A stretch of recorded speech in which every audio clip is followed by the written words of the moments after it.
Кристофер Колумбо милувал да каже: постојат 4 билки кои се неопходни за човекот. Тоа се пченица, грозје, маслинки и алоe.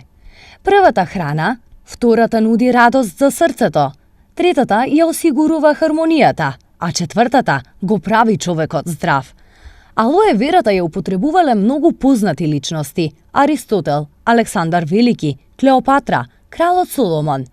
Не само кај личностите од историјата, алоето како растение е доста популарно и во денешно време. По рецептот на рускиот лекар Савински, кој алоето го употребува на паметен и корисен начин, се создава лек кој се користи за борба против рак. За да го подготвите, потребни се 300 грама свеж лист од алоe. Колку постара билка, толку подобро.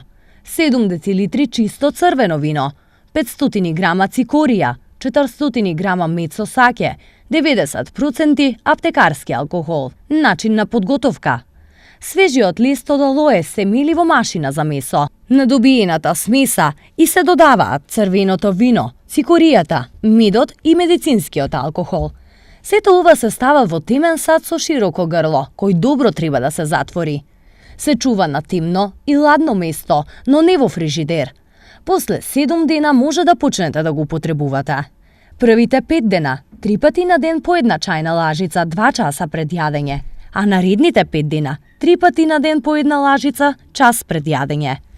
Ова помага кај туберкулоза, астма, чир на желудникот, ревматизам, болести на женските органи, па дури и при рак.